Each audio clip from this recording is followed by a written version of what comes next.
Thank you, everyone. Welcome, welcome. So, I wanted today to we're almost at the end of the year where November is going to end in less than 2 weeks, and December and January, I'm beginning to sense already the Galactic Region Council and the advisement that they're going to be giving me. In addition to that, I'm preparing for the month of December, January, and February, a new 12 class series, and it's going to be generally the topic we're going to cover tonight, but in an expanded fashion. And I'm still downloading information and trying to gather everything that I'm sensing in the future horizon. And it's a conflation of multiple things, because I'm working on the next book, which will be some sort of guidance for the general public on how to navigate safe passage during the transit that we're in, how to give people not only diagnose the problem and articulate what's going on, but more importantly, to also give people a sense of what the future is like and what we should be doing toward moving toward that future. So far, a quick history. And it's funny because I've been writing this book for several years now, and I put everything down because I was emotionally going through so many things. I didn't have the clarity. And the clarity is returning back, and I have more things. Thank God to the absolute certainty symbol. I'm getting more clarity, and I'm able to go back. And I realized I had done a chapter where I had gathered together all of the channeling of the Galactic Region Council from 2015. Everything that they ever said about the future horizon and the predictions that they are giving. And I want to talk a little bit about this today, because it will help us understand what's happening. Whereas before, during the time of Christ, when somebody was trying to reach enlightenment, and somebody's trying to ascend, they would make a deliberate choice to go to a community. In the case of Jesus, he was born in the community of the Essene, where you would get the knowledge base, the protocol and the practice that past masters have left. In the Kabbalah, when somebody ascends or become enlightened, and this is true of all paths, whether you're Muslim, a Muslim enlightened saint or master, or a Jewish or a Christian, doesn't matter what the religion, or Buddhist, it's the same way. Once you have achieved enlightenment, there is a desire to write down the path that you have taken in a way that will leave it as a legacy for the people who are coming after you. The Kabbalah used the term chariot to describe these people. A chariot, the analogy would be like, let's say you have grass, or you're bushwhacking in the middle of a field somewhere. It's wheat or whatever, grass, whatever. When you're running a chariot to the field, the wheel of the chariot will leave a path.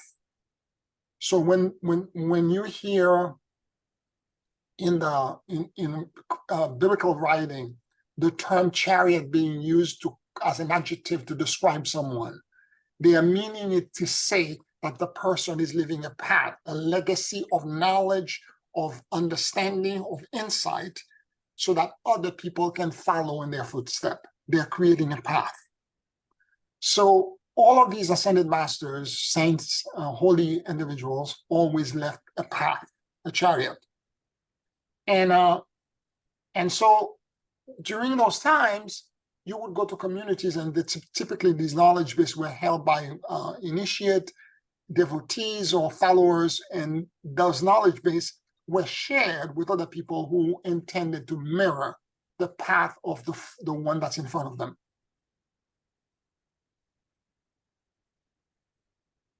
Now, Christ is a great example as one of the avatars for the Aquarian Age. But for every age, the knowledge base of the path has to be adjusted to reflect the actual specific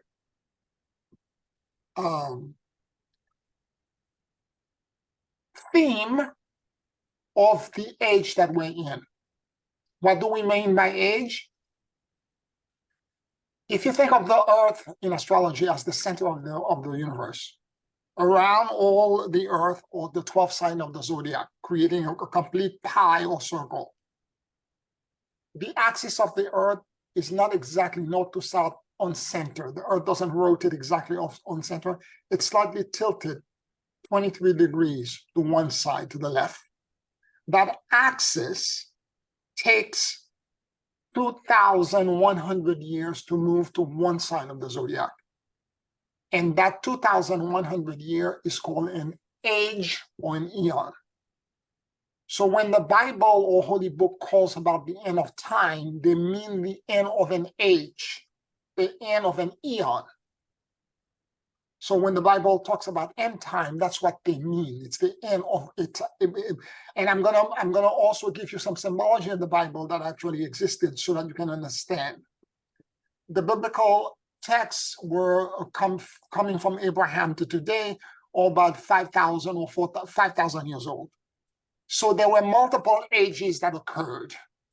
The age of Abraham was the age in which, in the biblical story, the age of the ram, or the Aries.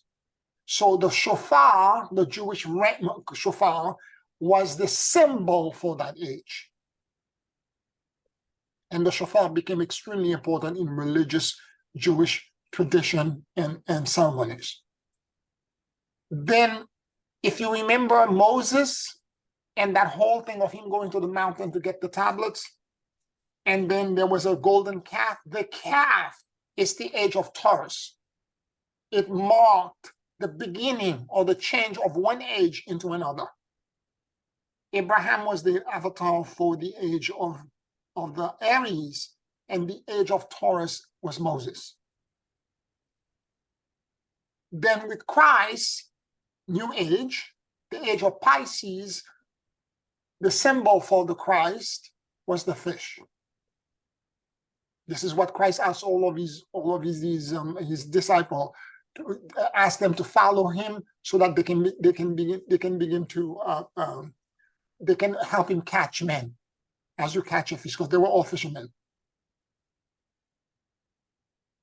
Okay, so that's the symbology, and I want you to understand this. And the reason I'm saying this is because in all these past ages, there were specific avatars that were this one chariot through which, leaving a path behind, through which everyone would follow. In the age that we're coming in, which begins officially, we were pre-age of Aquarius so far. In 2024, we will be fully engaged in the age of Aquarius, completely. And because of this, and the age of theme for the age of Aquarius, so whatever knowledge base that may have existed, what Abraham was trying to teach everyone during his age of Aries, that knowledge base could not operate the same way the way Moses, when he came with the tablet and the law. And when the age of Pisces, it was the age of love. Jesus brought something else, which is love thy neighbor as thyself, as the new theme for that age. We are now in the age of brotherly love, when men and women are supposed to become God and goddesses themselves. There will be no one avatar. So if we're waiting for the return of Christ, in a sense that one being incarnated as the avatar of this age, we're all going to be waiting for a long time. The point being is that we all have to become Christ ourselves. We have to embody the Christ in us. And so there are challenges related to this. And some of the challenges have to do with the fact that many of us are not even aware that, meaning the general public is not even aware that this is what's happening. Because whereas before the patriarch, Abraham, Moses, and Jesus, or all the holy individuals that followed them, were all engaged, actively engaged in seeking betterment and enlightenment. They practically were engaged in, they seeked it out. Whether they went in the mountaintop to listen to the teacher, whether they followed a specific practice, whatever it is that they were doing, they were seeking it. In this day and age, where we're moving to a very quick and accelerated path, humanity are not even aware that they have somehow volunteered at a soul level for everyone to be on the path of enlightenment. Imagine for a moment 9 billion people, knowingly or unknowingly, are now engaged in trying to better themselves. Because the earth needs to be engaged within 10, 15 years of the age of Aquarius. We need to be moving into the new earth. And because of this, the cosmic energies have orchestrated a planetary and global purge and crisis. Because one of the things that happen when you engage in the path of enlightenment, you have to change, you have to transform. You have to move very quickly to remove from yourself all the old habits, the old way of thinking that connects you to your ego, that triggers you into fear, that causes you to be activated by all kinds of panic. And it's all going to be customized to what you are attached to the most or your greatest fear. And for that to happen, the adversary, Hasatan, will engage, because that's its role, it will engage in activating around you, orchestrating around you chaos that will point out to you your weakest link. And so and the crazy thing is that I'm saying this to you, I knew this intellectually, but when I was going through it for the past few years, I didn't have the capacity and the detachment to see it as it is. I saw it as me being victimized in some ways. I was praying all the way through, asking God for help, asking God for mercy, but at the same time, I'm like, why is this happening to me? And it's funny because I had a conversation with Georgie a couple of days ago, and we were talking about tests, and he was explaining to me all the things that happened to me in the past few years, and I'm talking to him because he's one of my best friends. I can tell him anything.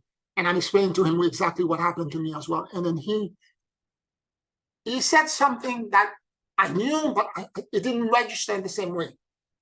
He said, this is what happened, because now karma is being accelerated. And it was like a light bulb that went inside of me. He's completely right. Completely right.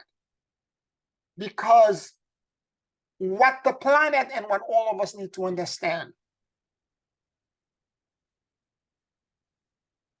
without us physically engaging into, like, say, the few people who decided, I'm going to take the accelerated path toward enlightenment and growth, and I'm going to make sure that the karma where I erred in the past, let's say 10 lifetimes, I'm gonna move to now correct, because karma in Hebrew, it's tikkun, it means correction. I'm gonna now correct. I'm gonna correct my path so that now I become righteous. The whole planet, because of the age of Aquarius, because of the fact that everyone on the planet is going to be given an opportunity to become enlightened, because of this, everyone on the planet is now moving to accelerated karma purging. It's like a cosmic laxative for 9 billion people.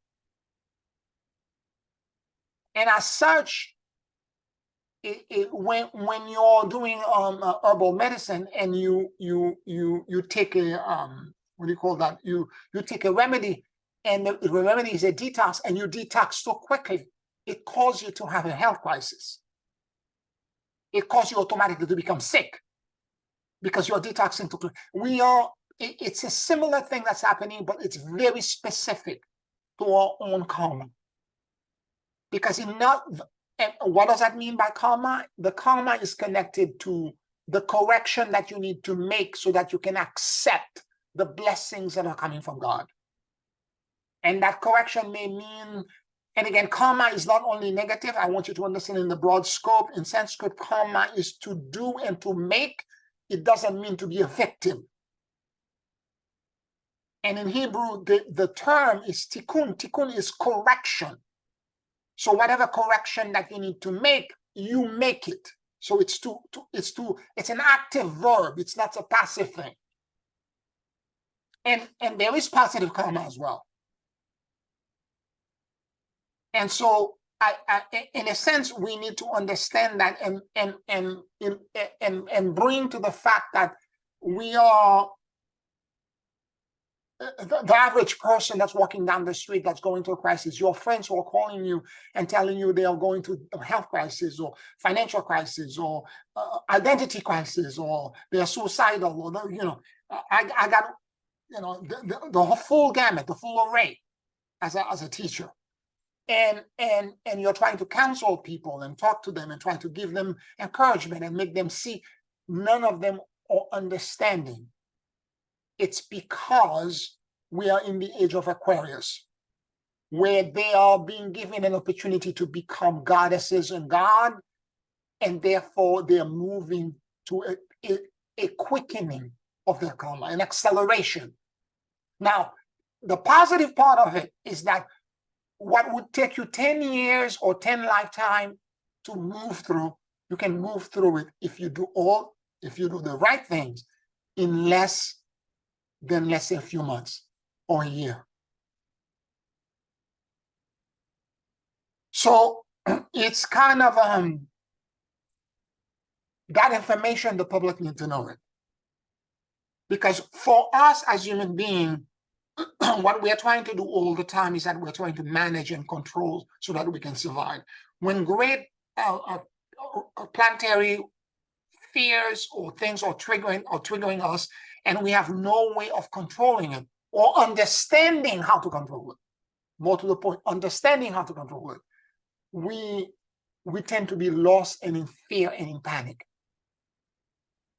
And if you understand that it's a correction, and the correction needs to happen so that you can, there's actually the promise of, how Christians always believe that they're going to inherit heaven and they're going to go to a higher place. The promise for the age of Aquarius is the same thing. We're going to create heaven on earth. But for that to happen, our way of thinking or attachment to things, the value that we put in money or in certain individuals, in certain institutions, all of that is wrong and it needs to be corrected. The tikkun needs to apply. It needs to be corrected. And it's going to be corrected now from a cosmic point. Because for the age to be fully engaged, we all, the whole planet included, all of that has to change.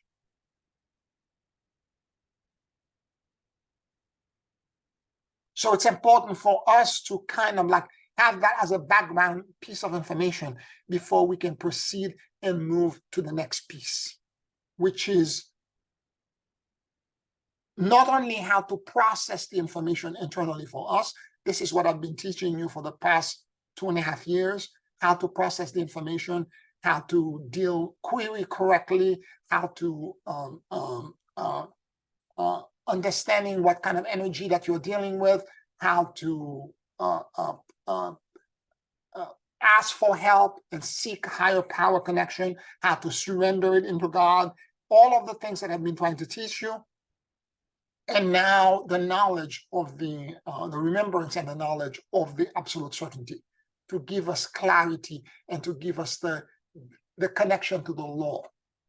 Now, in the class on last Sunday, Esther had a big problem with well, not a big problem. She was trying to differentiate between certainty and faith. And I had engaged in conversation with her. During one of the meditations, she got very clearly that faith is the law, certainty is the law and faith is a choice.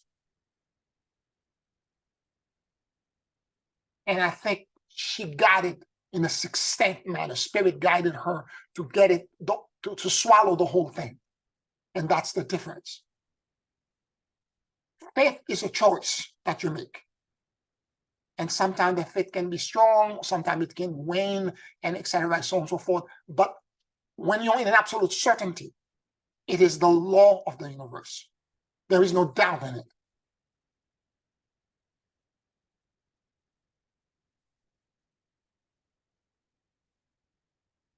Any questions, any comments so far?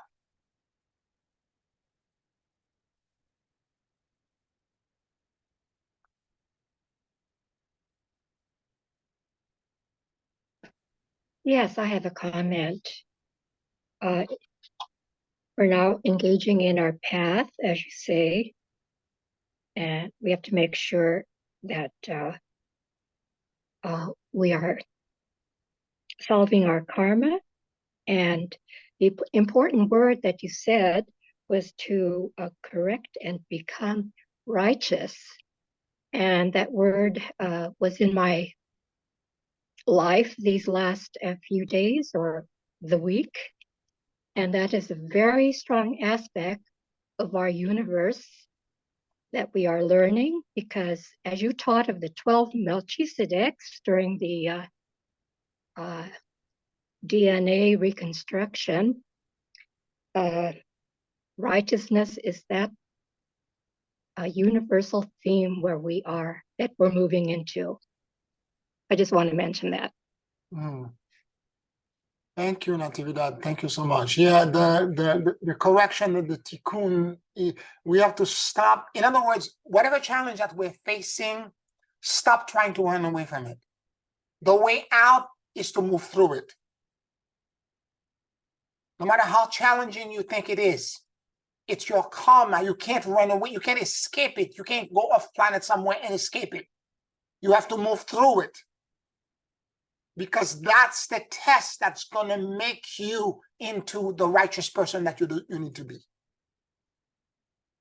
That's why when we were doing the practice over the past few years, I kept saying, whatever the fear is, go into it. The fear is a teacher. Go inside the discomfort and try to converse with it, try to engage with it, try to see in its deepest form, what is it again, what need emotionally you have that the sphere is demonstrating to you right now. Because typically there is a need. And whatever that need is, you have to find the need in a different way, in a healthy way. Because the way you're trying to fulfill the need now with the crisis is toxic. And as you make these kind of corrections, you become righteous. And it's because, in other words, emotion, and again, in the Bible, righteous is a code word. It's not just engaged with proper thought and proper behavior and being aligned with the higher virtues. That's one aspect of it. But the real connection to righteousness is the fact that all 12 strands of DNA will be redeemed. And we will end up having le sang réel, the sangral, or the right blood. Pierre? Yes. If I can add, kind of follow up the same thought.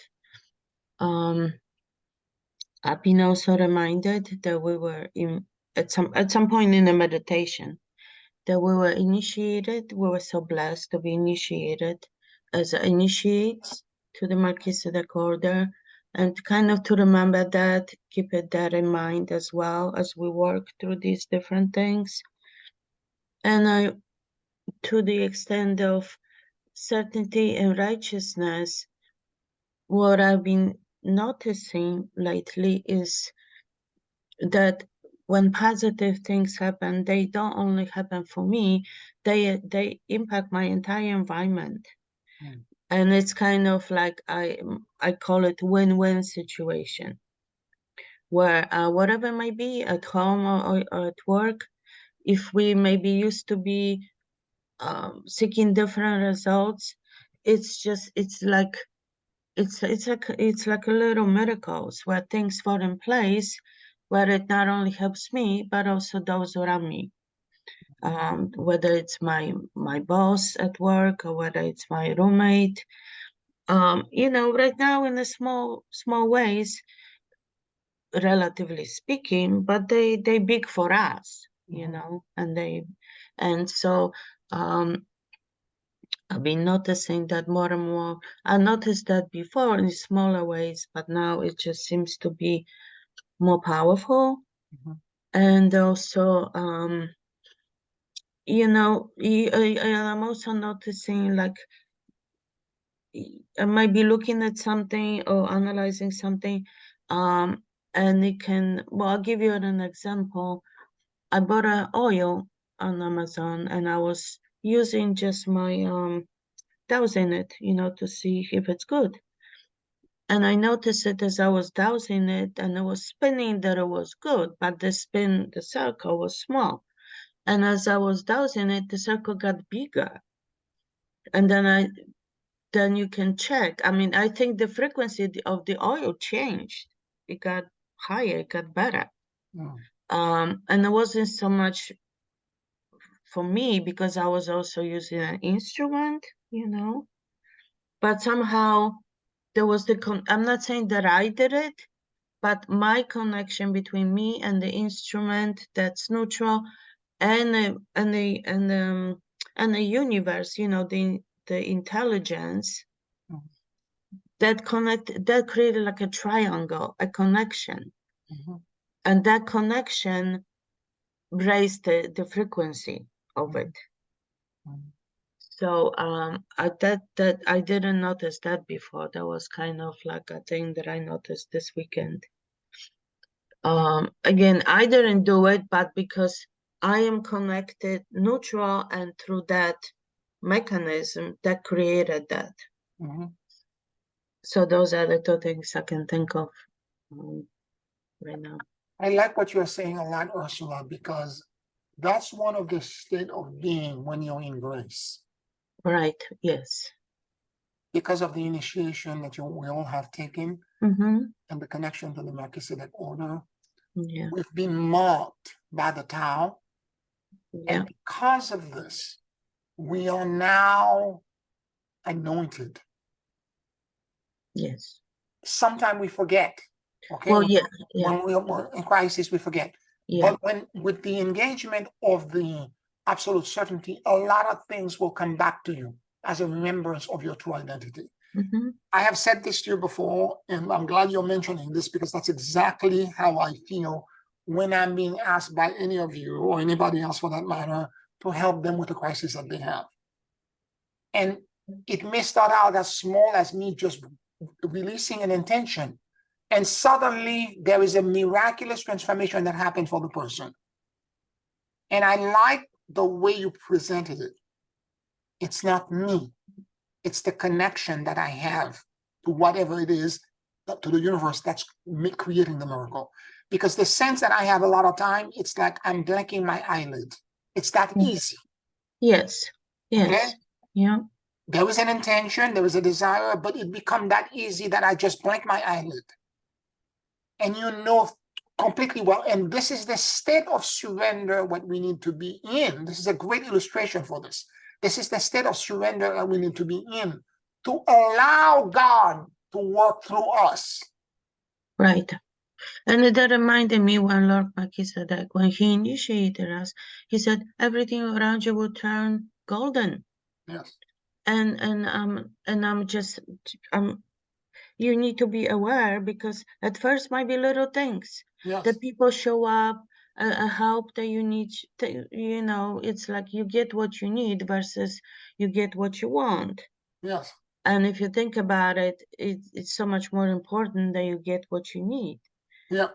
And it first shows up in these little ways, but we need to remember that, I'm thinking, and be aware, because once you have that, you hold that awareness in your consciousness, it will become stronger over time as well. And then it might impact bigger things also. And to your point, people will seek you out consciously or unconsciously. Yes. Yes. Because around you, they feel better. Yes. And the little things, obedience, like also comes with that. Like I plan for moving and I've been getting rid of furniture little by little. And then I have this chest and I thought, oh, do I keep it? I finally decided, now it's time to get rid of it. Just obedience is just how I felt. Next, so I put it out by the door. I want to get rid of it. Next thing you know, a man shows up. He will remove it because it was heavy. He will remove it. He will take it. And I think, it was a good thing that he took it because that wood has memory. And that wood has been with me through all these meditations. It holds a lot of good energy in it. Mm-hmm. And would be so much better he was happy to take it and save that wood as opposed to me putting it in the trash. Right. Terrific. So it's little things at first, but little thing here, little thing there. Next thing you know, it becomes a whole other different awareness and flow. Yeah.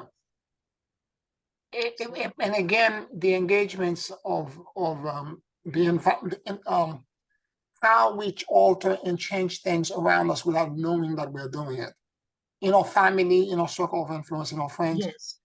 I have to tell you, in biblical time, when Joseph was sold to Egypt by his brothers, and the people of Egypt, and he became very big with Pharaoh's family and all that. And one of the reasons he became so big, it's because, and my Israeli Kabbalist teachers were mentioning this, all of these old patriarchs, one of the things that was incredible with them is that wherever they went, because if around that time, particularly in the desert around Egypt, people had well waters.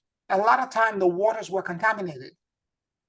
But when Joseph and some of these old patriarchs were around him, the water tastes better. Right. The water was better. Right. Which I can believe that, like that oil suddenly went from good to very That's good. exactly why I'm mentioning this. And they were engaging in saying that.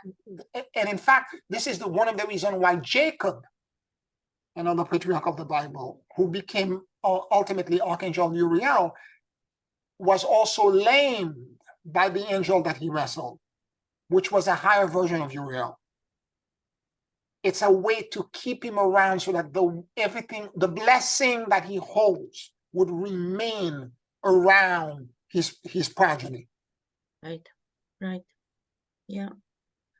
So it's been incredible. And then also the Tuesday class, just since we're talking about it, the Tuesday class was essential, was absolutely essential.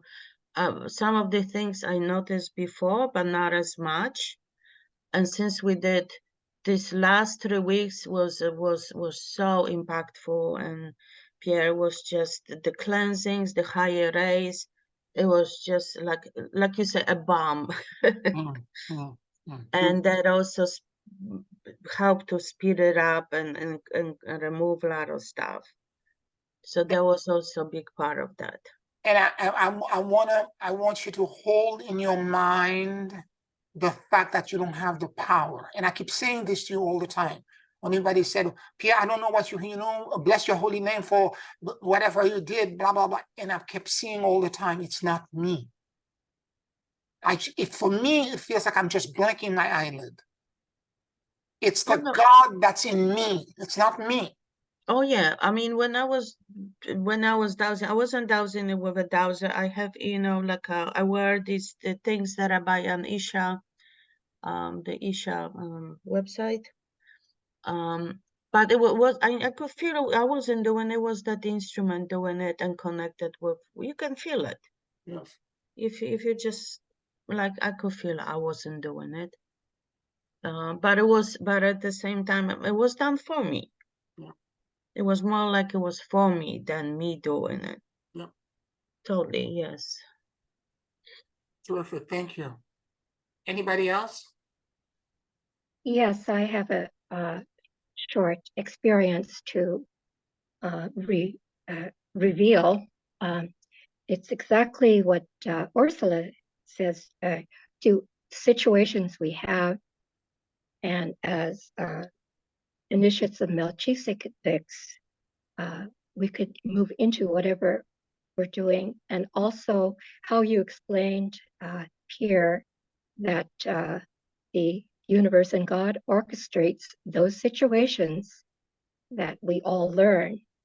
Well, my story is about 3 passengers. It's my trip from Amsterdam to Frankfurt, and I had a reserved seat, and in my wagon or wagon, there are only 3 passengers. And a passenger took my reserved seat and was insisting on having it. A second passenger behind me insisted that I should take it after I was actually very kind to the person who insisted and said, go ahead and take it. I realized that I was in my karmic state of giving in for different situations, being too much of a Pollyanna. I didn't realize that until the passenger had told me I should take my seat, and he told the passenger he should give it to me. And so he did. So this man who insisted on my seat learned a lesson that if I have something to my right, that he shouldn't take that away. And later on, the young passenger behind me had apologized for being aggressive to that passenger. And he said it's a problem that he has with his job also, that he can't be peaceful unless he sees things correct around him.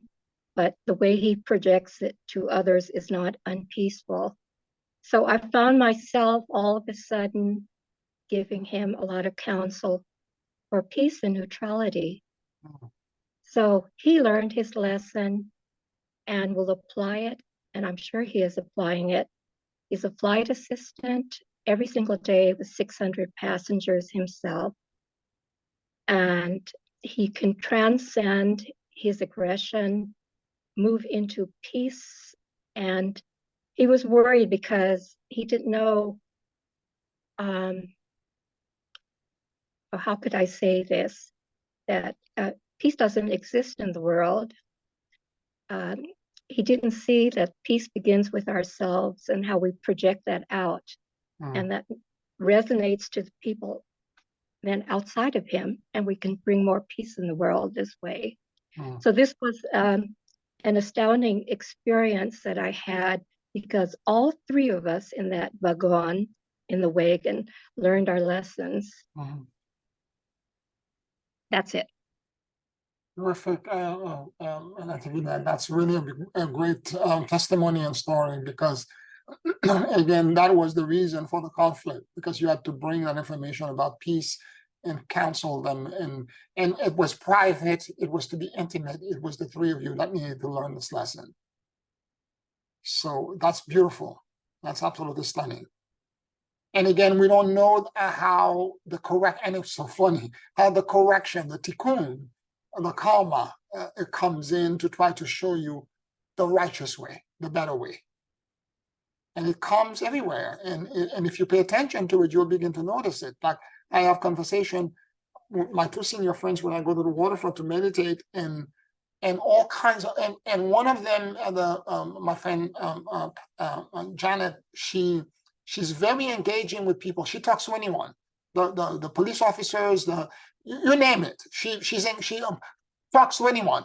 The dogs, I'm more quiet. I just stay in the background, and it's kind of interesting how I started going to the waterfront, meditating on my own, with not conversing with everyone. All of a sudden, I have a small group of people that have found me. Every time I go there, they're always trying to engage in conversation. I get, without me knowing that I'm influencing and I'm creating something. And again, this is the quiet ways. And thank you also for bringing this. This is the class that I intend to teach in the next 3 months, which is how do we step into the role of true leaders? What does that look like? What is planetary leadership? In other words, we've been engaging in trying to hold ourselves together so that we can apply the tikkun and the correction for ourselves. But how do we engage now into active leadership? What does that look like? Where are we? What part do we need to do? And more importantly as well, related to this, what kind of collective and group work that we as a spiritual family, as a council, need to do together, like we're doing right now. One of the things we're doing right now is to engage on twice a day to the gaze of the absolute certainty, to give us the clarity. Because one of the biggest problems I know I had is that I lost my clarity. I lost it because there were too many loud things that were happening around me. Again, the 5 senses, what I was feeling, what I was sensing, the fear of what's happening in the world was so loud and so distracting. I couldn't pay attention to that inner knowing anymore. It was such the noise drowned it out. I couldn't hear it anymore. And it frustrated me. I kept on trying to get to it. And the more I tried to get to it, the louder these other things started. And so the class is about trying to find a way to not only enhance my practice personally, but to more or less engage also and go over how we step into the world and make changes. Part of it is related to remembering things we already know and things you all already know. For example, your connection to your higher power, or what God or your higher power looks like, has to be highly cultivated now. Of course, the other part we're talking about just now is to surrender into that absolute certainty. And other parts is to the dialogue, the internal dialogue that we need to have with all of the fields that are being generated. How are you processing the field, the query? What kind of query are you doing? How do you do the query so that you can process the information? And also, equally important, and probably more important than anything else, is the community that you are creating. Because in order for us to guide humanity, if we're understanding this right, there's going to be a galactic equator crossing. And at that galactic equator crossing, we're going to be experiencing tremendous fear. I'm going to talk about the sense, what I'm sensing coming from the Galactic Region Council. It's not official channeling yet, because this is the way the information comes to me. I feel things first. And then when the Guardian Alliance of Light, the Galactic Region Council, are prepared to talk to me, then the channeling comes. But months and weeks before, I feel what's coming. What I'm seeing in the horizon that's coming relates to the pole of north-south magnetic pole reversal for the Earth. And that's going to create a mass extinction event.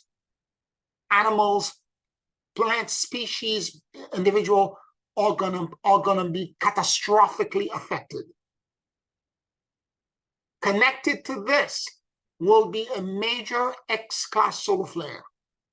And I mean in the X100, not X2, X3, but a catastrophic event that will cause all electrical equipment on the whole planet to die and malfunction. One of the things that I'm doing this week is that I'm taking my entire phone contacts and I'm going to transfer them into a black book the way we used to have.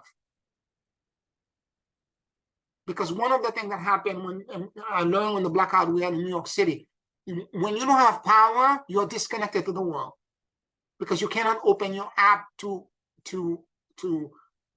Because when you have these kind of huge power surge, and again, the satellite are going to malfunction. Everything electrical will just go out. And I believe that both of these things will align. I haven't confirmed this, but I sense this to the beginning of the 3 days of darkness. And of course, 2 more things that I'm sensing: the political and social situation. It's going to create chaos. This is for the United States. This is an election year. It doesn't matter how the election goes, whether Trump win or lose.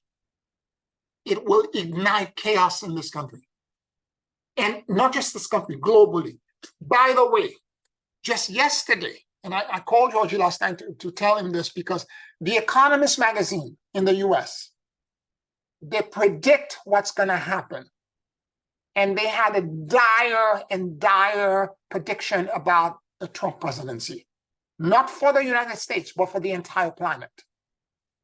Now, The Economist, this is between you and I, are kind of Illuminati, because they know they're really running the world. Everything that they have predicted in their prediction issue end up happening in that year. So we should pay attention carefully to whatever prediction they give you at the end of the year. So it was in the news yesterday on this show called I forgot the name of the show, with Rachel Maddow on MSNBC. Anyway, so they were talking about The Economist magazine. So there is a social political part. Okay, no matter where you stand on the issue, whether he's indicted or not indicted, it doesn't matter. Either way, he's going to create chaos. It's going to create huge chaos. And that will have consequences as it relates to world finance. Now, these are huge things. And we need to move through this with righteousness, because aside from our own personal individual karma, whatever personal crisis we had, we are now going to move toward planetary acceleration of karma. And guess what? When these things happen, all of it is not going to happen in 2024. Okay? Certainly the political and social thing and so will happen this year, by the end of the year, and then the other stuff will follow.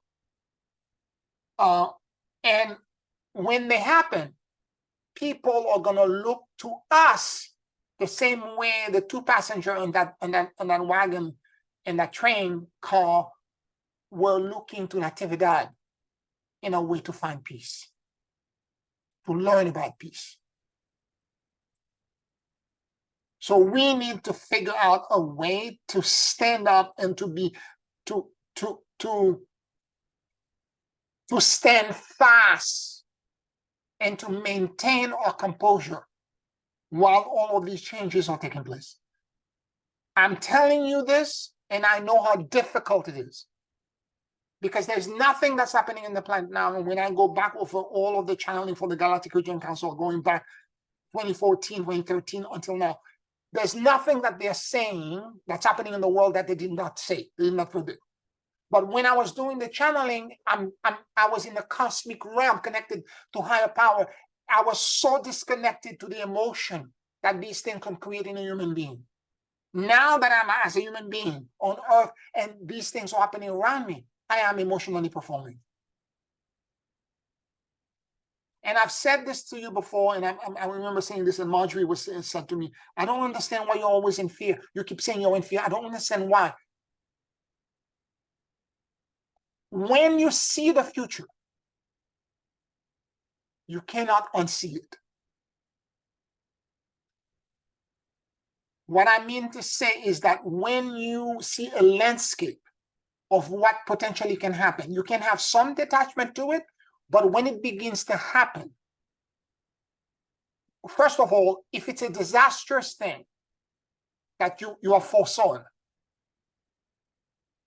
when it happens, you will always have a guilt that you did not warn people loud enough. It's St. John the Baptist in the desert that kept on saying, Don't you hear what I'm saying? Be prepared, because Christ is coming. And loudly speaking and feeling that no one is hearing him. It's that syndrome. It's not that you did not say it, it's the fact that people are not prepared, but the guilt and the sense that you could have done something better is still there. This is you as a human being. So there is that part that you need to deal with. And one of the things I'll be teaching in the next class is that I will teach you how to connect better. We're going to do group work, particularly connected to all the storms, the volcanoes and the hurricane, and do elemental work and collective elemental work to kind of, because one of the things that happen is that when you see something in the landscape of the future, even if it is an omen are generally not things that you can change. But how the omen, and this is something I've learned in the past few years, how the omen lands. In other words, the degree of severity can be changed by prayer. So a big section of that class will be about service. How do we step in Sanskrit and in Hindu, they talk about the sadhana, the service. How do we help humanity? How do we help the world? By doing service. And also the community that we are creating. Be present in your own little life, not only with us collectively as a council, but more importantly, locally where you are, in Germany, in Japan, in Australia, wherever you are. Be present with your friend and your small circle of influence, and do service to maintain the kindness, the bond, because none of us can survive the dramatic change that are going to happen without having a community. You need to cultivate a relationship with that community. You have to actively do this. It doesn't mean you're going to put everybody first before you.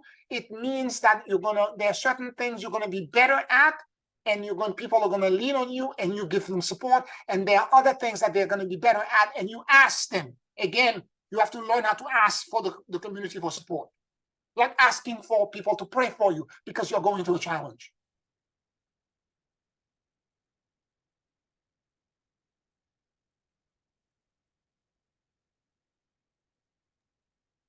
Any questions, any comments? Yeah, Pierre, two things quickly. Last thing you said, I'm finding that the last part you talked about being a positive voice in your community. It's like, let's say in my work, because I deal a lot with people in their personal lives. It's not so much, I'm not putting them first by any means, but it's how I react to what's happening around me, and sometimes they may not be on their best behavior, but it's how I react to it, whether I make it worse or do I make it better by being more neutral, by being more responsible, by being more peaceful. So that's been showing up a lot. But I also have a question, because to the extent you were talking about the 3 days of darkness and the major, what the conscious observer, he calls it micronova. Yes. One thing, and I just wonder if this has been showing up anywhere, maybe in the channeling. One thing, I've been watching his videos over and over, and I get what he's saying about the micronova. And he's saying about the potential floodings and tsunamis. But one thing I cannot understand, he's saying that there will be a shift supposedly there will be a shift in continents, in weather-wise. And I'm not this is a question, maybe somebody else understands this better. I don't understand. He's saying something that the continents will shift, and that will create a major weather changes. So, for example, like he's showing Australia being higher to the equator, which will obviously create a major change in climate. I'm interested in that part climate-wise, but I can't seem to understand what he's saying, and the videos are so quick I cannot catch it. So I was wondering if you or anybody else maybe got that better, and people could share. Okay, I can maybe illuminate some part of this. Okay, I don't know all of the answers because he cites a lot of papers that I have not read, a lot of scientific papers that I have not read. Okay, and he's also a scientist. So evidence is showing, for example, that the Sahara, because of the precession and the tilt of the planet, was not always a desert. In fact, it was a lush tropical jungle. And their cycle of 12,000 years, because of the tilt of the axis, where the Sahara moved from being desert to being tropical heaven. And the Sahara is about to return to become a tropical place. That's one of the things that's going to change because of all of the planetary. And again, it's connected to the, right now, the magnetosphere, the magnetic field around the planet is weakening because the poles are moving down and are moving, and they will end up in the Pacific Ocean. It went from in the Pacific, or in the Pacific, the strait that's between Alaska, the magnetic north was in Alaska. It's now in that strait, and it's moving in Siberia now. And from there, it will move toward, I forgot which island in the Pacific. And when it's there, it's the rate of and already the magnetic field of the planet is weakening. This is the reason why an M-class solar flare is registering like an X-class now when it bombards the Earth. Right, yes. Because we don't have the same kind of defense anymore. Like G2 feels like what used to be M-class. Yes. Yes. So what's going to happen is that there's going to come a time where we're going to be where the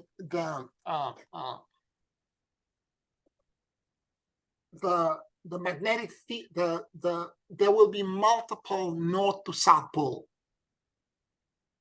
as before the pole reverse. And when that happens, migrating birds, because the birds actually see and navigate through the magnetic field. This is why a bird can go all the way from the North Pole to somewhere in the equator during the winter. And they can fly for 2 months straight because they're following the magnetic field. And if there is multiple north to south pole, they will end up in the wrong place. Right. And their entire species can just vanish because they are in the wrong location. Right. Salmon who swims up north to the same pond of fresh water where they deposit their egg. If all of that change, they're following magnetic lines. So it's going to create all kind of catastrophic change. I don't know what he's talking about because these changes are going to cause, since the core of the planet, all of these continents exist in tectonic plates. The Earth crust is not solid. This is why you have fault line. The fault line is where there's crack in the mantle. So it appears that what he's saying is that through the change that's happening, some of these cracks will begin to collide with each other, causing flood and tsunamis. In Norway, the volcano just exploded after 100 years being inactive. Well, right now there is a town in Iceland that is has been evacuated because they're expecting a volcano to erupt. It already erupted. Oh, it already erupted? It's just that after 100 years of being quiet, it just that they started evacuation some time ago and it just erupted. I think it was yesterday, maybe, or day before. Okay. Yeah.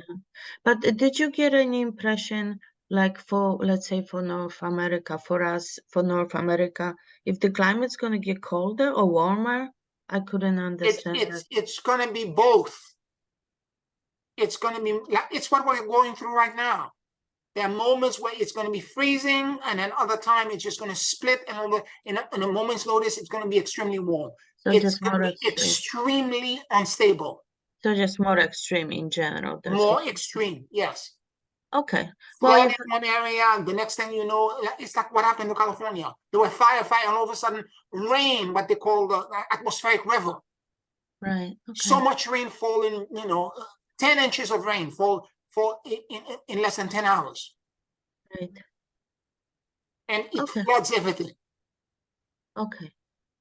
Okay. Well, thank you so much. So Yeah. part of the class also will be very scientific, explaining exactly the latest scientific understanding. First, the channeling, what the channelings are saying, and then all of the scientific support to try to make us understand how it's going to land, and if it's catastrophic, what we need to do collectively as a community, spiritual community, to ask for grace and mercy as a part of our service for humanity, so that it will land softly.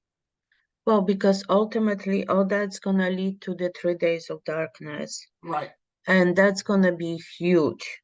Well, yes. And again, the reason why we're trying to be righteous and we're allowing the tikkun, our own personal tikkun, you can't escape your karma. Yeah. No matter how much you try to control and manage it, and then you can do this, blah, blah, blah. You have to move through what you're afraid of. This is the way the way out is to move through it. The way out is in. You cannot escape it. Right. So whatever it is that you're afraid of, that's scaring you, you need to move through it. Right. And I understand better now, because I had those 2 dreams last year. This is in 2022. One was a gigantic tsunami that I saw in a dream. And then I asked all of you for prayer, and we all prayed for it not to happen. And the day it happened, the morning before it happened, I had a dream of a different tsunami. I saw the water only at 3 feet, up to my knees. And I remember going to lunch with Georgie. Georgie was in New York at the time. That was probably in September. And because we were sitting outside, it was in September or August of 2022. And we were sitting, and I told him the dream at lunch. When I got home at 1:30, the Tonga volcano, underground volcano, exploded and created a tsunami. But in all the Tonga Island, it was about up to your knee, and it retreated automatically. What I originally saw, and I know for a fact, it's because we asked God for mercy that it landed so softly. Because what I saw before was a wall of water that was 300 feet tall. So we have the capability.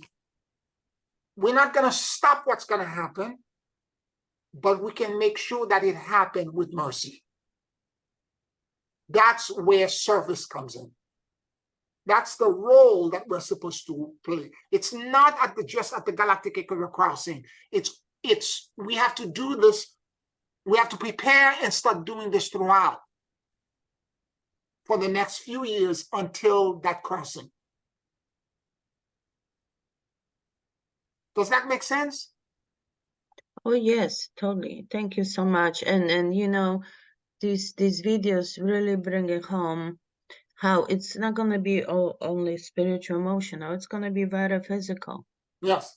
And when I still don't quite understand the actual 3 days of darkness, but I'm getting some sense of the micronova and how that can create that physical environment for that. And I'm hoping through the channeling that's coming, they will give more explanation, because now that I put all the channeling into one chapter, there is a progression of clarity from 2014 until now. Right. It's getting clearer and clearer with every channeling. They reveal information bit by bit every year. Yeah.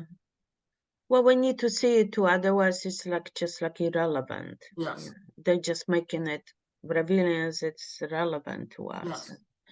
So yes, so that's wonderful. Thank you, Pierre. You're welcome. Deepest gratitude to you. The Tuesday classes just been, I don't know, a bomb. Thank you. Yeah, looking forward to the next one. Thank you so much. You're welcome. I would like to say something. we're speaking about devastations and catastrophes which are coming up due to the solar flares, which are going to be huge. And I think it's a good preparation already when we start doing it now. And some of us probably have done this all along, maybe, is the daily practice of prayers. And when we're praying for grace and mercy, to say some mantras through the malas, we take that to bed and we go to bed peacefully with that, closing that day and opening to perhaps a more peaceful day the next day. And as Georgie does, he says mantras so often in the day. Nuns and monks say it in the convents and monasteries. And we as a collective can also say our daily prayers and choose that time of the day when we would like to, and to get this action of safety started for the future. Yes, Natividad, thank you so much. Exactly. That's exactly the point. We need to, that's the part of service. We need to realize that intention, particularly when you're in absolute certainty, is law and create dramatic change and alter things. And if we can hold that collectively, intention, for grace and for mercy, the grace and the mercy will become law.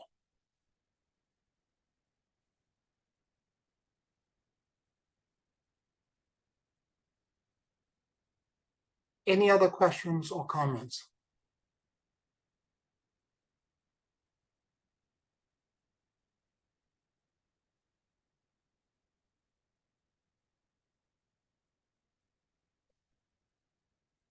I just want to say, Pierce, so many good things were covered this morning. Celidia, you're muffled. We can't hear you correctly. You're muffled. I said so many good things have been covered today that I don't know where to begin, but the thought that I had this morning, that we are candles of God. You have spoken so much, and we do live in a conscious universe. And when you were saying that everybody is on the planet is on this ascension path, whether they know it or not, you can see, as you just mentioned, all of the different changes that are happening, around the globe. And so looking at the earth as the vehicle that we're riding, to me, you're saying, okay, you guys, we need to buckle up. This may be a rough ride or a smooth ride. It doesn't, but it depends on where you are in consciousness as to how it's going to affect you. So buckle up. Either you could do this in faith, or you can do it in fear, or you can come to that place of certainty and acceptance that the consciousness that's guiding all of this is source. And it was just so beautiful the way that one thing was weaving into the other. And in that term of righteousness, we looking at the word I'll say myself, I'm looking at it in a different manner. It was shown to me that it was the right useness.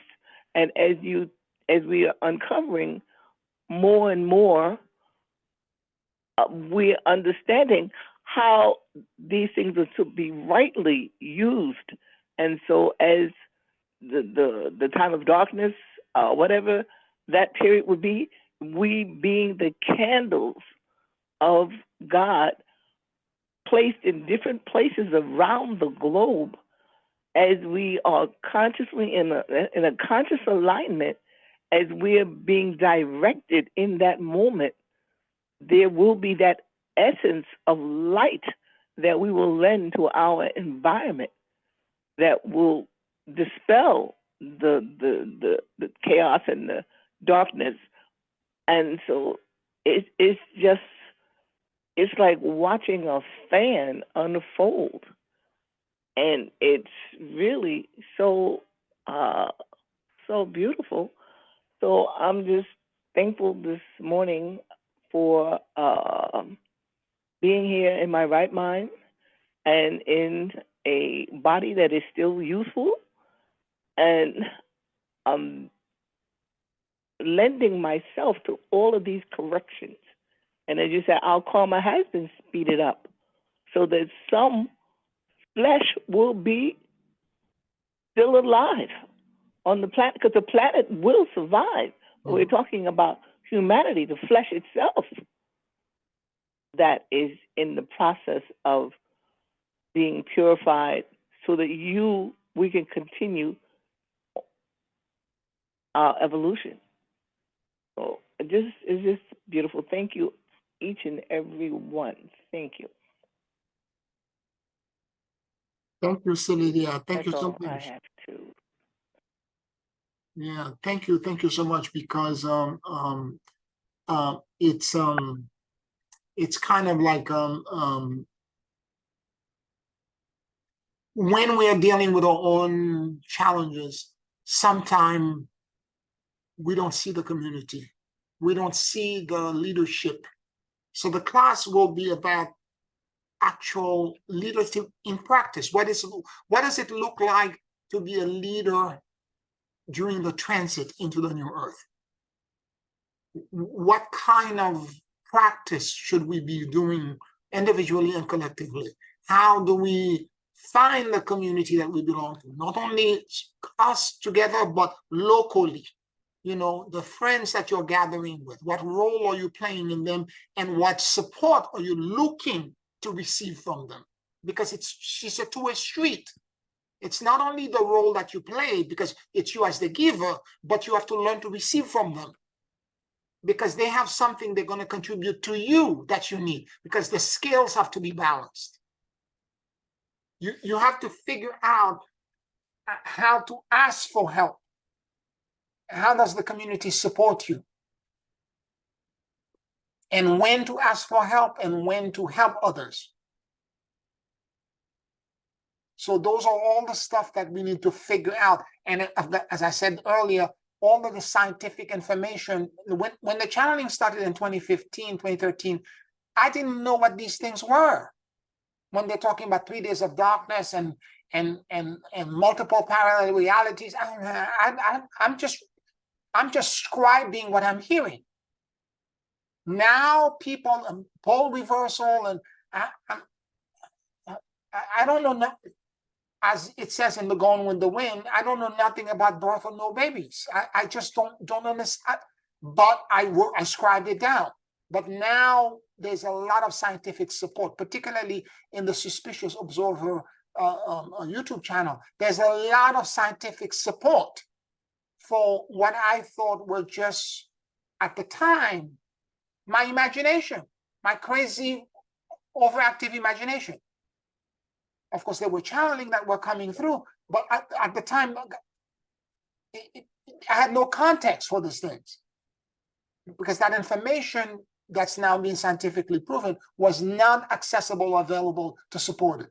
And I'm going to say something else. The James Webb camera, space camera that is now has been sent out into space, is proving what I've been saying now since 2008 about the edge of the universe. Everybody, scientists are saying it's 14 billion years, and I kept saying the universe is much older than that, way much older. That the Big Bang was 14 million years ago, and 14 billion years ago, and there's nothing existed before that. Everything was pitch black.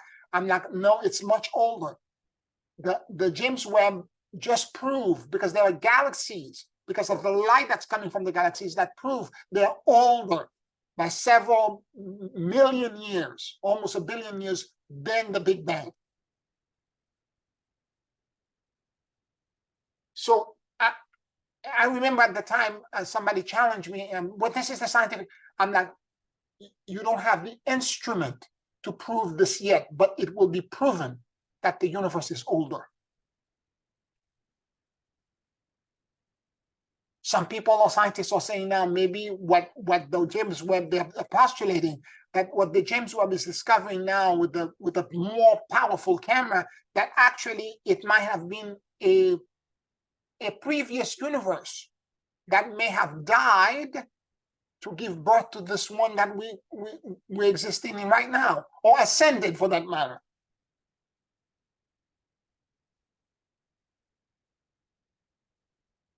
Things are much more complex than what we're perceiving. Oh, the other thing that we're going to go into, by the way, is to explain in great detail what the 4D and the 5D will look like. Because one of the things about creating and activating absolute certainty is that you have to ask with an intention, and it doesn't have to be something personal. It could be something for the planet, safe passage to the new earth. However, you will see it. The intention has to be so clear, and the understanding of the law, what that destination point looks like, the safe passage. You have to feel, know, and be in the safe passage so completely and thoroughly that the universe, because all of us exist in a state of superposition. Meaning what? Meaning that we exist everywhere in the entire universe simultaneously in quantum physics. The reason we're experiencing 3D on Earth right now, it's because we have focused our spatial understanding through the seduction, I'm using this term deliberately, to the seduction of our 5 senses. We focus ourselves as a singularity. Any permutation of ourselves that exists in the blessed field, in the endless field of manifestation, all we need to do to connect to it, whether they exist at the other end of the universe, in fact, in another universe, is for us to understand through intention what that superposition, location, feel is, and is by law like. And the moment we begin to shift our consciousness, because it's a matter of shifting consciousness, from point A of origin, singularity, into the other point, we automatically shift.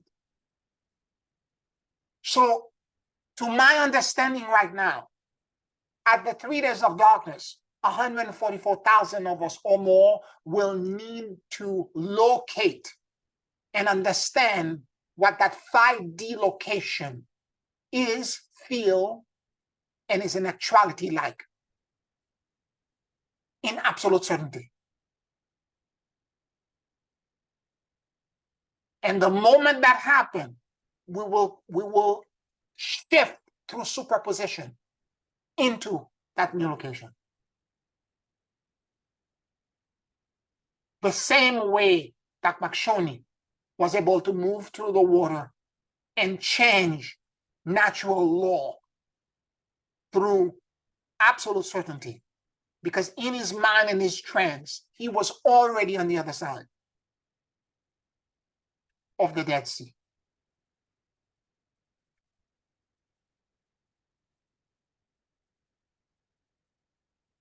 Just a hint of what that passage during the 3 days of darkness is going to be like. I don't believe it's a wormhole. I believe it's something else, more quantum physics superposition.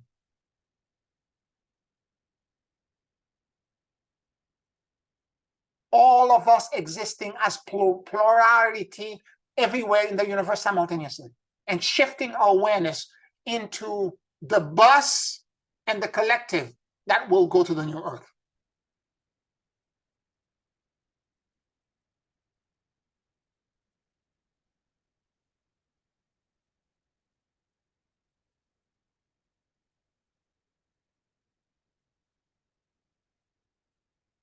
Any other questions or comments? So maybe it's not a go-to, but it's an instant manifestation of it. Yes, exactly. That's what I'm Okay. understanding now, Celidia. Exactly. That's exactly what I'm understanding now. And we need, Wow. however, for that to happen, we need to begin to allow our consciousness to feel and know what that emerging 5D location is like. Because the rules that operate there are completely different than the 3D rules. Mm-hmm. And the class is hoping to teach you the skill set so that you can surrender and feel. This is why I want to teach a whole section on how to perceive that horizon, how to sense it, and sharpen our skill in leaning into it. Mm-hmm. Because it's not going to be related to the 3D. It's not a 3D skill. It's an expansion into 4D and 5D.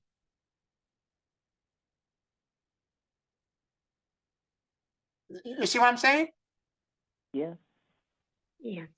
I have a question. Yes. It's exactly today. I was thinking of the darkness that we're going into.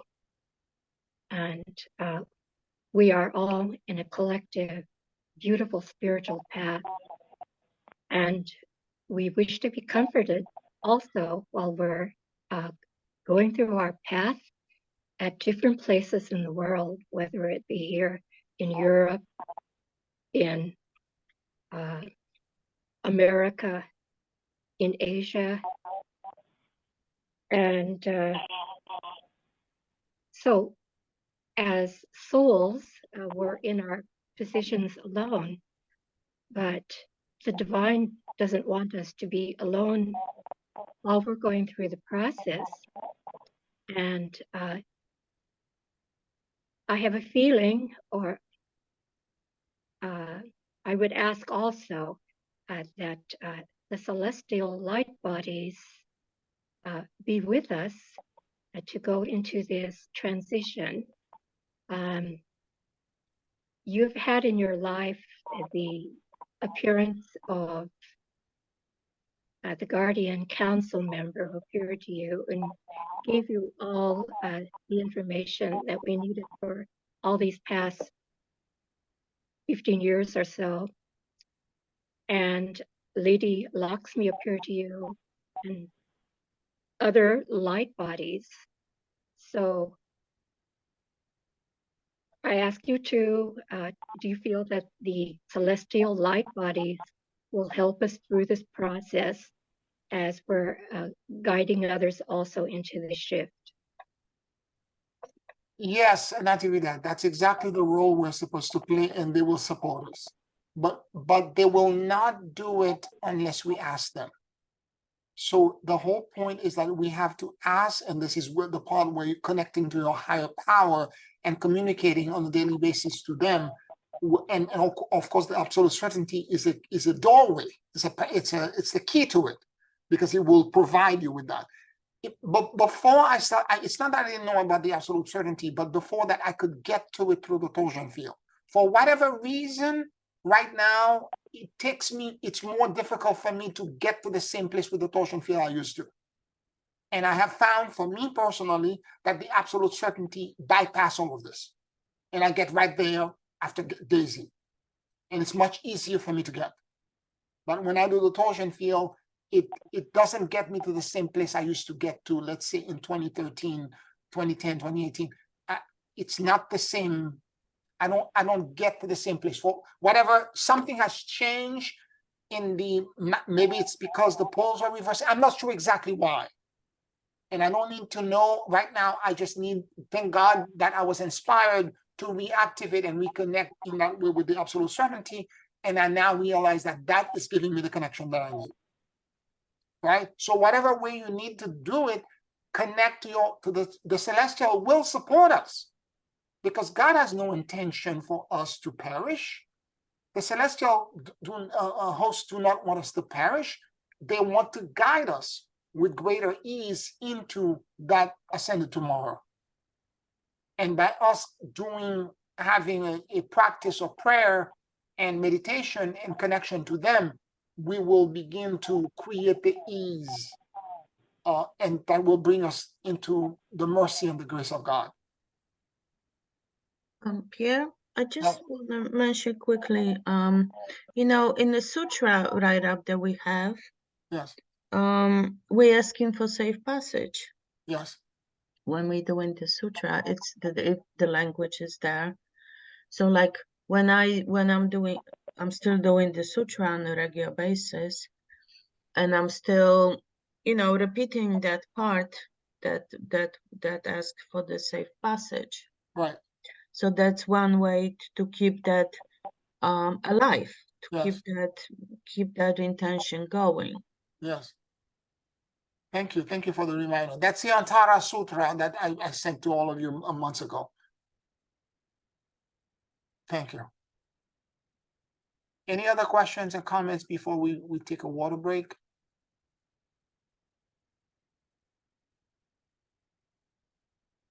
All right, let's take 5 minutes and then we'll do our closing meditation. 5 minutes.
Take a very deep and slow breath.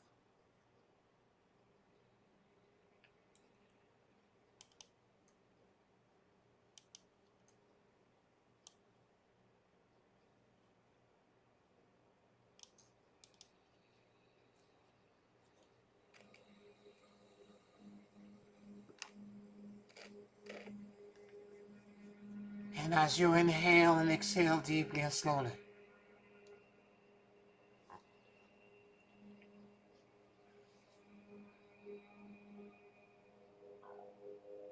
allow the universal life force that permeates everything to enter into your lungs.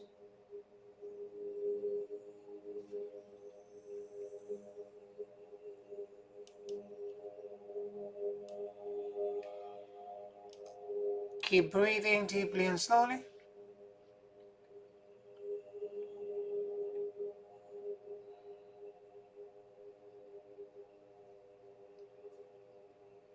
And let your soul and your awareness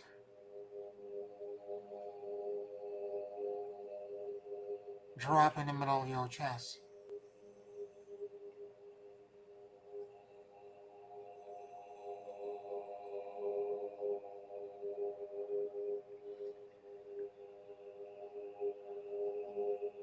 Please forgive me.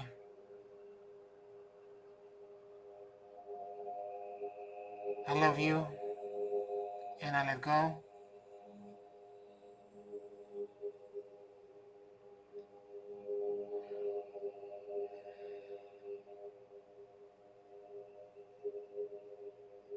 Please forgive me.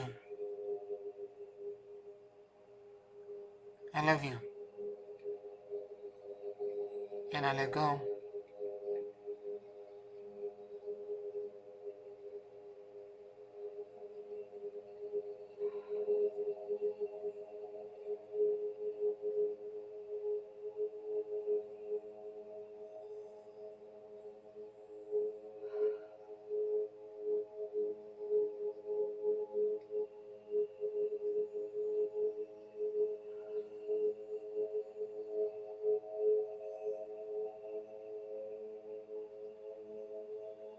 Let your mind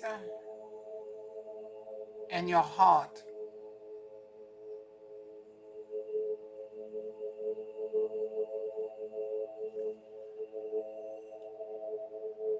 merge with each other.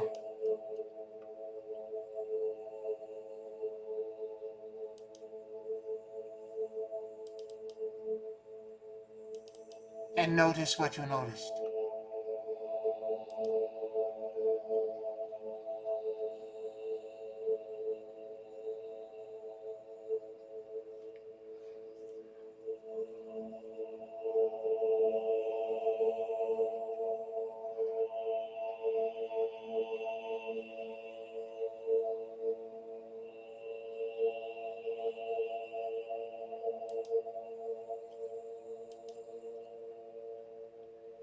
I release all attachments, fears, and control.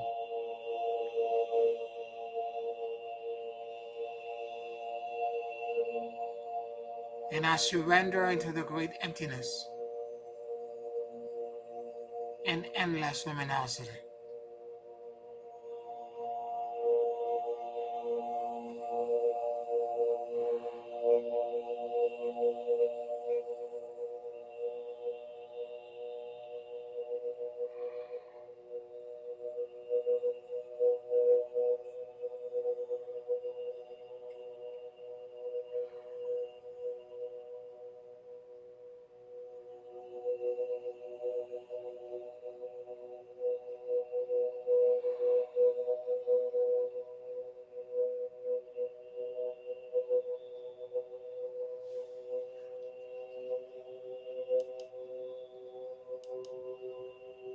Now take a look at your screen or near you where the symbol and the three letters for certainty are present.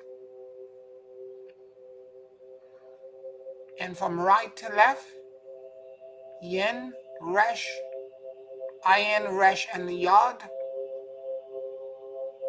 gazed and scanned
in the blessed field. I release all my attachments, fears, and control.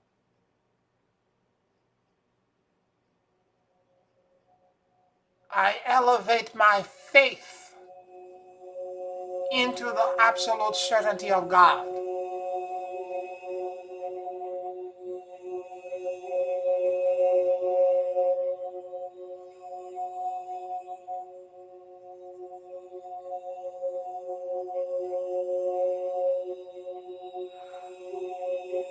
For I am now completely merged with the luminosity and the vast continents of endless permutation and possibilities.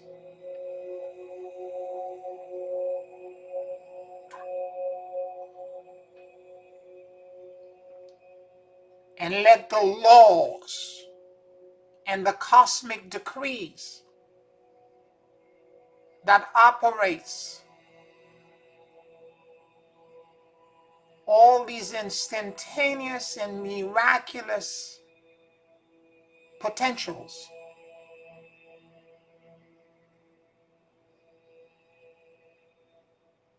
become accessible in a visceral knowing in my core.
Let the absolute certainty of the vast continents and of God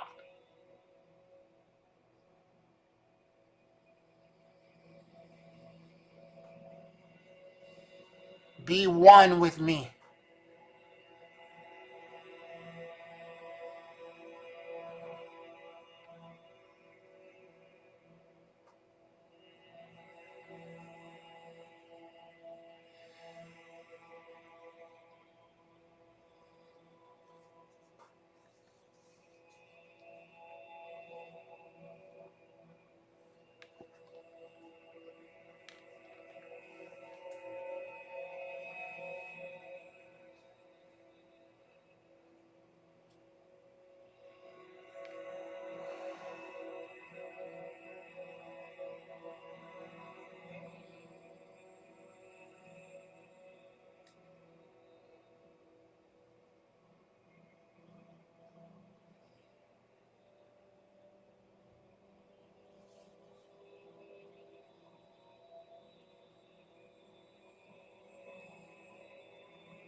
thank you for the blessings.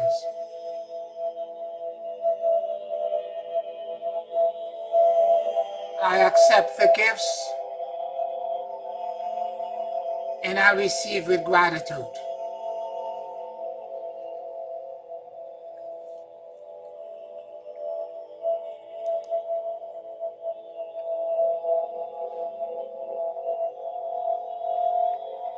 Hosanna into the highest. Hosanna into the highest. Hosanna into the highest.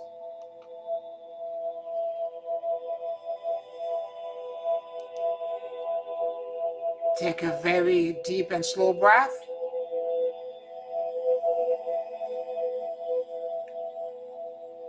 And whenever you feel ready, you can open your eyes.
How you all feeling?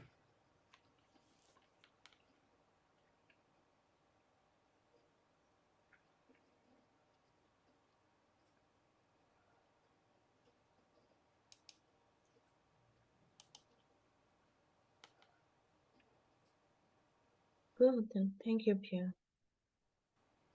You're welcome. A lot is shifting. I feel a lot of things shifting, Beautiful. but it feels also very peaceful too.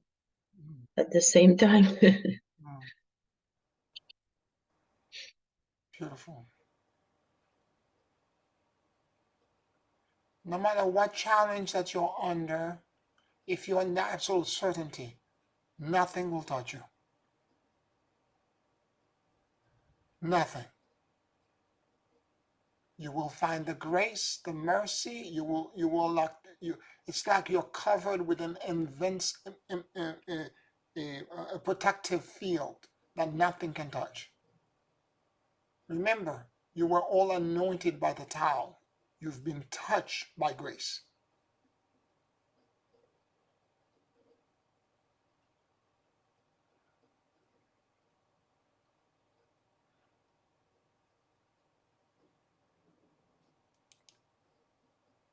Any other questions or comments before we close?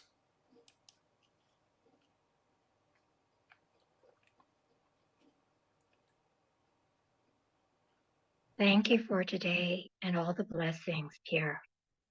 Oh, you're welcome. You're welcome, Natividad. Yes, thank you so much, Pierre, and to everyone else, to all of you. I can't even put into words how grateful I am to be here and to be a part of this, and how everyone's contribution or presence of being all together as one has affected me and has helping me. And I just, from my heart, I send to all of you so much gratitude and love.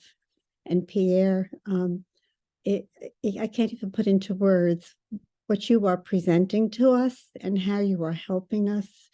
And I always think about the time that I saw all of us on your bus, and we were just gliding across the globe, and we were all with you. And that gives me so much comfort and peace to know that beyond all the appearances of everything that's going on in this illusion of what we live in, that the certainty of even today, going back and listening to the beautiful meditation you gave us, and being in that energy, all of that is so instrumental in helping me, and I believe in helping all of us as we grow and we learn and we live in this world and to the service that we are to be. So thank you to everyone, each and every one of you. Thank you so much, Pierre. Oh, thank you, Pat. I received this with the gratitude. Thank you so much. You're saying this, and I'm reminded of this dream of a congestion with all of these people were in these yellow cabs that were very long. And then I was in a tiny little, what looked like a Mini Cooper, but yellow as well. And whatever this, and where I was moving in traffic, I was able to get to where we were supposed to go. And when we got out, you know that old thing with the clowns, where this little cab and then hundreds of people were getting out? That's what I saw.